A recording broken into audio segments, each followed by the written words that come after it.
Au cours de l'étude du commentaire de Sri Aurobindo sur le Kana des initiés, nous sommes arrivés à la fin du chapitre 12 et nous débutons le chapitre 13, la parabole des dieux. Cela correspond à la troisième partie du Kana, qui se compose de 4 parties ou 4 chapitres. Le premier chapitre pose les questions: qu'est-ce qui constitue notre esprit, notre vie, ce qui anime nos paroles, et ce qui permet à nos sens de fonctionner? Ces questions entament un processus introspectif qui nous amène à reconnaître qu'il existe une réalité plus grande que celle que nous expérimentons dans notre vie, une réalité au-delà de notre esprit que notre esprit ne peut connaître. Cependant, cette réalité connaît notre esprit. Le Kana la décrit comme l'esprit de notre esprit, la parole de notre parole, la vie de notre vie et le sens de notre être. Ces 4 questions et facultés de notre conscience joueront un rôle très important dans la suite, car c'est à travers elles que nous découvrirons et connaîtrons cette réalité divine plus grande. La deuxième partie du Kana nous apprend comment, avec notre conscience, nous entrons en relation avec cette réalité qui ne peut être connue. Bien qu'elle ne puisse être connue, il est possible pour nous de l'approcher par la partie la plus élevée de notre conscience, jusqu'à ce que quelque chose de cette réalité commence à se refléter dans notre esprit et que nous la connaissions. C'est ce que nous devons cultiver ici dans la vie, en éveillant cette perception vers une conscience nouvelle, plus complète, plus élevée et plus divine. À la fin de la deuxième partie, nous avons achevé ce processus. La troisième partie commence maintenant avec la narration d'une histoire. Sans les explications détaillées et perspicaces de Sri Aurobindo, nous aurions peut-être du mal à comprendre les subtilités de cette histoire, car notre esprit moderne est différent. Mais en lisant les commentaires de Sri Aurobindo, nous découvrons que chaque détail de l'histoire représente non seulement une profonde vérité, mais aussi une étape de notre propre cheminement spirituel intérieur vers la conscience divine. La quatrième partie du Kana complète cette discussion avec une révélation de cette conscience et de comment elle se manifeste en nous et nous transforme, et les étapes de cette transformation. Nous entamons donc maintenant la troisième partie du Kana et l'étude du commentaire de Sri Aurobindo. Avant de lire ce commentaire, nous allons rapidement parcourir l'histoire elle-même, qui se déroule sur 12 versets. Le premier verset évoque une victoire des dieux qui les fait grandir en puissance. Mais ils se demandent quelle est la nature de cette puissance et qui est ce démon puissant qu'ils ont rencontré. Il pose alors cette question à Agni, le dieu du feu. Il répond qu'il va découvrir ce qu'est ce démon. Chaque détail de cette histoire représente une étape de notre propre processus interne de sadhana, de pratique spirituelle. Par exemple, le fait qu'Agni ne puisse pas brûler un brin d'herbe placé devant lui représente une étape de notre propre exploration de la réalité divine. Cette histoire est riche de significations profondes et nous les découvrirons grâce aux explications de Sri Aurobindo. Dans cette partie du texte, il est question des pouvoirs cosmiques qui nous permettent d'approcher l'éternité. Ces pouvoirs sont représentés par les dieux Indra, Agni et Vayu, qui symbolisent respectivement le mental, la vitalité et le domaine matériel. Ces dieux sont envoyés par les autres dieux pour trouver la connaissance de ce puissant démon. Mais lorsqu'ils approchent de la connaissance ultime, ils sont incapables d'aller plus loin et doivent revenir en arrière. C'est seulement Indra qui continue à progresser dans cet espace où l'éternité a disparu. Il rencontre alors Uma, la fille des sommets enneigés, qui lui explique que cette victoire sur le démon fait grandir. C'est alors qu'Indra comprend qu'il s'agit du Brahman, l'Éternel, et les autres dieux réalisent que leur pouvoir n'est que son pouvoir. Ils se soumettent à lui et se transforment. Il est souligné que ces dieux ne sont pas seulement des représentations symboliques, mais qu'ils sont aussi des pouvoirs cosmiques qui agissent en nous. L'éveil de nos pouvoirs psychologiques est l'éveil de leurs énergies en nous. Finalement, ces 3 dieux sont présentés comme les moyens par lesquels nous pouvons approcher le divin. Cependant, ils ont leurs limites et ne peuvent pas atteindre l'ultime. Dans cette partie, on aborde le processus de transformation de la conscience à travers la pratique du yoga védique. Il est expliqué que les divinités, appelées les dieux, jouent un rôle important dans notre évolution spirituelle. Notre esprit, qui est dirigé par Indra, le chef des dieux, est aidé par eux dans sa croissance et son éveil. Cependant, lorsque l'esprit approche de l'Éternel, il ne peut plus percevoir ses formes, mais il existe une sorte d'éther où quelqu'un peut lui révéler et le guider. Il est souligné que les dieux eux-mêmes savent que leur victoire n'est pas la leur, mais celle de l'Éternel qui œuvre à travers eux. Ainsi, cette description des étapes de notre évolution humaine et de notre éveil à la divinité dans le yoga védique nous invite à méditer sur chaque verset pour en comprendre le sens profond et expérimenter ainsi cette connaissance intérieure. La répétition dans le texte est également expliquée comme un moyen de s'enfoncer progressivement dans notre conscience. Un exemple concret est donné pour illustrer cette idée. Ainsi, cette partie nous prépare à la suite du texte où sera décrit le processus de transformation. Cette parabole raconte comment progressivement, le narrateur conduit l'auditeur à prendre conscience de lui-même et à se poser la question « Comment vas-tu ?» à plusieurs reprises. Cette question mène à une introspection plus profonde, jusqu'à ce que l'auditeur atteigne le niveau le plus profond de son être, où il expérimente simplement l'existence pure, sans préoccupation ni souci. La parabole explore également les interactions entre les différents personnages, symbolisant les différentes facettes de la conscience humaine et leur quête de compréhension de l'existence. Finalement, le narrateur révèle que seule la connaissance de l'être éternel conduit à la véritable grandeur. Ce texte parle des pouvoirs cosmiques qui travaillent en nous pour pousser notre révolution et notre croissance.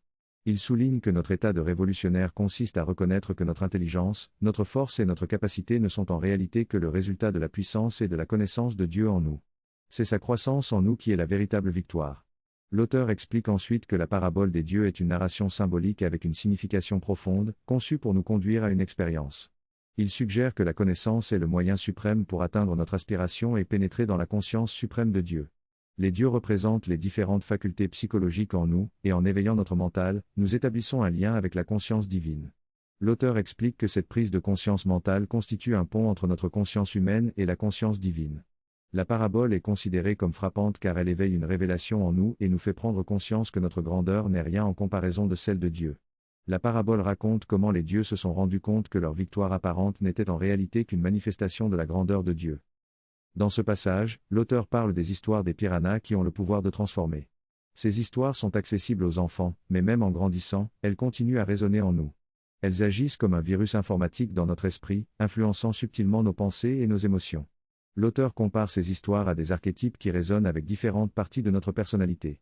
Par exemple, dans le Mahabharata, les différentes figures héroïques représentent les différentes luttes intérieures que nous vivons dans notre voyage de vie. L'auteur souligne que ces histoires sont conçues pour transmettre des messages profonds et spirituels, contrairement aux histoires ordinaires qui n'ont pas de valeur éternelle.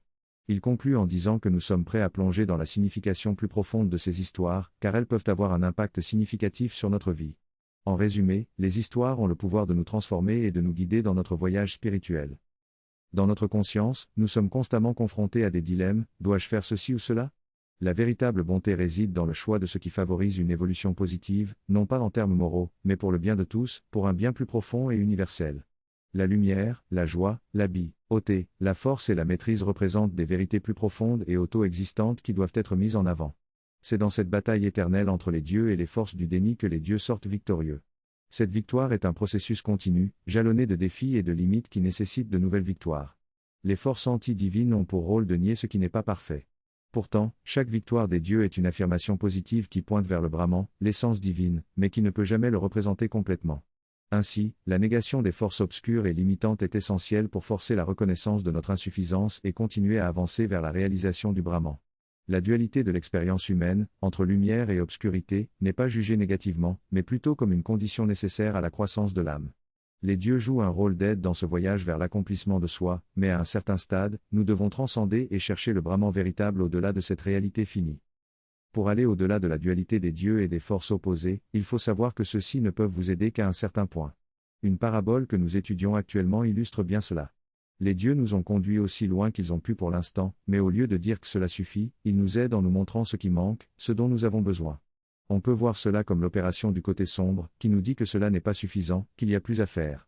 On peut le voir comme une opposition, d'où le mot démon pour traduire le mot en sanskrit yaksha, qui évoque un pouvoir infini, une entité semblable à un esprit. L'Éternel se présente devant les dieux sous forme de cette entité, une puissance inférieure, et pour les dieux, c'est un choc. Nous, qui savons tout, sommes soudain confrontés à quelque chose que nous ne connaissons pas.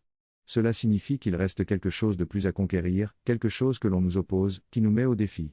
Mais si l'on regarde le tableau d'ensemble, on comprend que cette opposition et ce défi ne sont pas le combat d'un Asura contre les dieux. C'est l'Éternel qui nous dit qu'il y a quelque chose de plus à réaliser.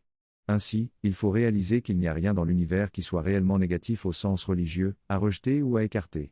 Il n'y a que la conscience inférieure et ses limites à rejeter pour s'élever plus haut. Mais l'action des différentes forces qui entrent en collision nous aide toutes, car elles servent toutes à travers la dualité des expériences de lumière et d'obscurité, afin de nous permettre de grandir. C'est pourquoi la mer sombre nourrit autant que la mer brillante l'âme des dieux. Les pouvoirs des dieux qui affirment le bien, la lumière, la joie, la beauté, la force, la maîtrise, se sont trouvés victorieux. Et dans cette liste, on trouve tous ces « eux » qui rend notre vie physique complète et parfaite. On y trouve tout ce que nous recherchons dans nos aspirations et nos désirs humains, quelle que soit la forme que cela prend. Que l'on désire plus de pouvoir, de connaissances, de richesse, de nourriture, de confort, quelle que soit la forme que cela prend, au fond de chaque désir, on recherche le bien, la lumière, la joie, la beauté, la force, la maîtrise. On souhaite plus de pouvoir pour pouvoir accomplir ce que l'on souhaite, plus de force pour surmonter les limites, plus de joie, de beauté, de bien-être. La conscience inférieure est inférieure parce qu'elle ne recherche pas directement ces choses, elle les recherche indirectement, même lorsque le désir peut sembler pervers. En réalité, il s'agit d'un désir de liberté, de se libérer des conventions et des limites, de trouver une plus grande liberté, qui est lumière. Et c'est pourquoi toutes les forces, de la plus basse à la plus élevée, aident à cette réalisation, en servant à travers la dualité des expériences lumineuses et sombres pour que nous puissions grandir. C'est ainsi que les dieux se sont trouvés victorieux dans leur bataille éternelle contre les pouvoirs qui les nient. C'est Brahman qui a soutenu les dieux et a remporté la victoire pour eux. Il est le maître de tous, le guide de tous, et il a décidé de mettre en équilibre sa volonté en faveur des enfants de lumière, en élevant ce qui est lumineux et en abaissant ce qui est sombre. Tous, les enfants de lumière et les enfants de l'obscurité, sont ses enfants car tout dans l'univers est fait de lui, fait partie de sa conscience. C'est la nature du Brahman, tout est lui-même. Ainsi, tout le monde est ses enfants, comme on le voit magnifiquement dans le travail de la mère, dans sa façon de traiter toutes choses, y compris les êtres et les forces Asura. Ils sont tous ses enfants, mais il y a un équilibre éternel qui soutient ce plan et dans cet appui, il choisit vraiment de mettre son équilibre de volonté. Ainsi, le maître de tous, qui guide tout, a décidé de mettre sa volonté pour abaisser l'obscurité et exalter la lumière, et c'est cela que l'on appelle la victoire des dieux. Il aurait tout aussi bien pu mettre sa volonté dans l'autre sens, pour abaisser la lumière et exalter l'obscurité, et cela aurait pu être la période que l'on appelle le Kali Yuga, où tout semble plongé dans les ténèbres. L'auteur explique que le jeu divin se déroule à travers différentes formes, parfois dans l'ignorance et la dualité, et parfois dans la révélation de la lumière. Dieu décide quand changer le cours du jeu. Lorsqu'il choisit de jouer avec la lumière, il répand la connaissance en Inde, qui devient puissante et sage. Lorsqu'il préfère l'ignorance, il retire la connaissance de l'Inde pour qu'elle ne puisse pas interférer avec son mouvement. Le joueur suprême, Dieu, guide tout et est le maître de tous. Les divinités, bien qu'elles ressentent une grande réussite et puissance, ne sont pas encore conscients, et que cela est dû à la volonté du joueur suprême. La victoire du joueur suprême est également vécue à l'intérieur de l'homme, avec une croissance de la force, de la connaissance et de la lumière. Cependant, il est important de se rappeler que cette croissance est grâce à la volonté de Dieu et non à nos propres capacités. Dans ce texte, il est question de la première étape d'une mission, qui doit encore être dévoilée. Les protagonistes voient la victoire comme étant la leur, ainsi que la grandeur. C'est à ce moment-là que la conscience divine apparaît et propose son aide pour surpasser les limites. Une vision plus grande se présente alors, celle de la lutte entre les forces de lumière et les forces obscures dans le cosmos qui résident en nous. Les dieux, ayant organisé leur victoire, se rendent compte qu'il manque quelque chose, qu'il y a encore un pas à franchir. La conscience divine propose alors un défi, une surprise, et nous devons faire l'effort de nous élever vers l'inconnu. Le premier verset de la troisième partie est ensuite mentionné, parlant de la concorde éternelle des dieux et de leur grandeur dans la victoire éternelle. Ce verset capture toute cette vision en un instant. En méditant sur ce verset, notre perspective de vie peut changer, tout comme notre voyage personnel de croissance.